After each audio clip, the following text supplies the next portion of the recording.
Bonjour tout le monde, alors on se retrouve pour une toute nouvelle vidéo où je vais faire de nouveaux slimes sans colle et sans borax. Bien sûr c'est un slime test avec un nouveau gel douche, donc celui-ci est de la marque Belle France et l'autre également, mais l'autre ce n'est pas un gel douche, c'est une crème lavante pour les mains. Ça m'a été demandé en commentaire, j'ai eu du mal à les trouver, je ne savais pas dans quel magasin on pouvait trouver ça.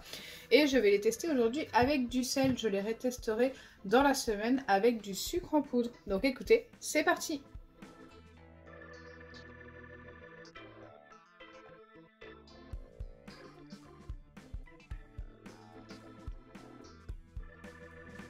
Pour ceux qui viennent d'arriver sur la chaîne, je fais des tests de shampoing, gel douche, savon pour les mains ou liquide vaisselle avec du sel et du sucre en poudre. Quelquefois on obtient des résultats vraiment pas mal. N'hésitez pas à aller voir mes anciennes vidéos. N'hésitez pas aussi à me dire dans les commentaires ce que vous souhaitez me voir tester dans une prochaine vidéo.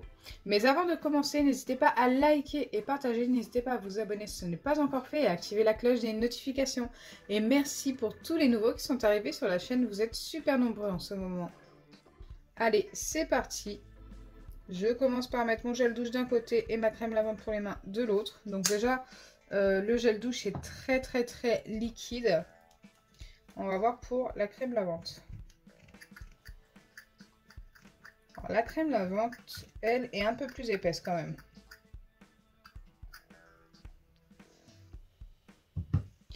Et bien sûr, il ne me reste plus qu'à ajouter du sel et bien mélanger pour épaissir le tout. Alors, quelquefois ça s'épaissit et quelquefois non. Donc là, je vais prendre des petits bâtonnets en bois pour pouvoir mélanger. Allez, c'est parti. On va commencer par la crème lavante. Donc, il faut vraiment y aller petit à petit avec le sel. Il ne faut pas trop en mettre dès le début.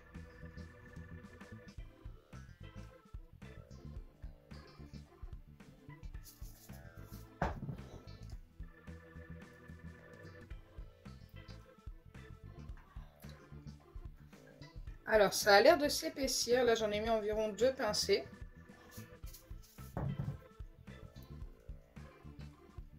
Et c'est plutôt pas mal. Ça s'épaissit bien. Je vais m'arrêter là, ne pas en mettre plus, car si on en met plus, ça peut redevenir liquide. Donc pour l'instant, je mets ça de côté. Et je fais pareil avec l'autre, tout simplement.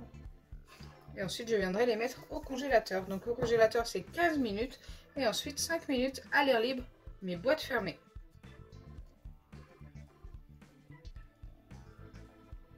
Donc là, avec la première pincée, il n'y a pas de changement.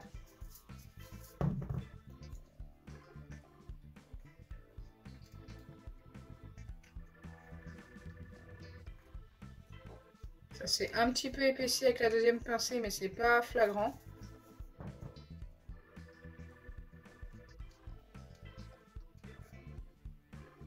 Donc j'ai vraiment pas l'impression que ça va beaucoup bouger avec le sel ici. Je vais en mettre une dernière quand même. Ça c'est vraiment très peu épaissi.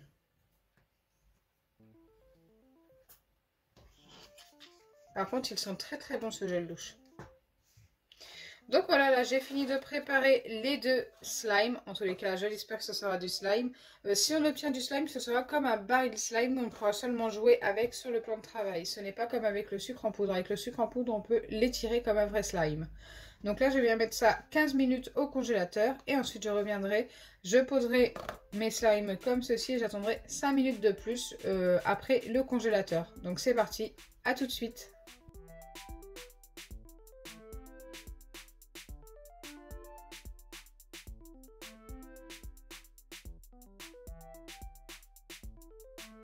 Donc me revoilà après le temps de pause de 15 minutes et 5 minutes à l'air libre sur le plan de travail, tout simplement boîte fermée.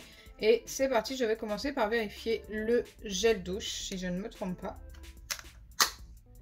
Donc oui, c'est bien ça. On va vérifier le gel douche et voir s'il a fonctionné. Alors c'est quand même beaucoup plus épais qu'au début. On va essayer de le mettre sur le plan de travail et voir s'il colle beaucoup. Donc déjà, je peux faire ceci. Ça colle un petit peu au doigt, mais ça va. Il a fonctionné, mais franchement avec celui-ci, vous n'allez pas pouvoir vous amuser très longtemps. Je pense qu'au bout de 5-10 minutes, il va tout simplement redevenir liquide. Donc je vais le valider, mais avec seulement un 3 sur 10. Alors c'est la plus basse note que j'ai donnée jusque-là pour un slime sans colle avec du sel et du gel douche. Regardez, ça commence déjà à redevenir un petit peu liquide et à recoller beaucoup aux doigts. Donc voilà, il fonctionne, mais je vous le recommande pas plus que ça. C'est parti maintenant pour vérifier la crème lavante pour les mains, la crème lavante transparente. Allez, en espérant qu'elle ait mieux fonctionné. Celle-ci est restée congelée. Je vais quand même essayer de mettre ça sur le plan de travail, mais je n'y crois pas. Regardez, ça fait plein de morceaux. C'est la première fois que j'obtiens un truc comme ça. Donc là, c'est très particulier. Alors, ça n'a pas fonctionné, mais c'est super satisfaisant parce que ça fait plein de petits glaçons qui fondent entre les doigts.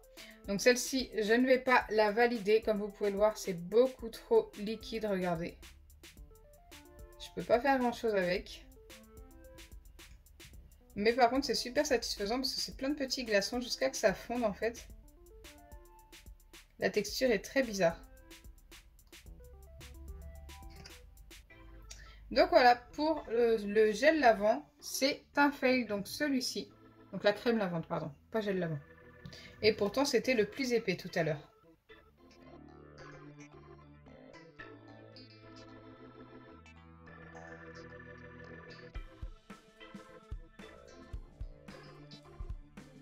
Donc voilà, au final, vous l'aurez compris, un seul des deux a fonctionné et en plus, ça n'a pas super bien fonctionné. Donc celui-ci, ça ne fonctionne pas. Pour le gel douche, ça fonctionne, mais franchement, c'est pas top. Donc n'hésitez pas à en tester d'autres, à regarder d'autres vidéos et voir ce qui fonctionne vraiment. J'espère sincèrement que ma vidéo vous aura plu. Si c'est le cas, n'oubliez pas les pouces bleus, partagez et abonnez-vous. Bisous les amis. Et n'hésitez pas à me donner d'autres marques de gel douche, shampoing, liquide vaisselle ou savon pour les mains à tester dans une prochaine vidéo avec du sel ou du sucre en poudre. Et n'oubliez pas également qu'en fin de semaine, vous aurez le test de ces deux ingrédients-là avec du sucre en poudre. Et vous allez voir que les résultats peuvent être plutôt top.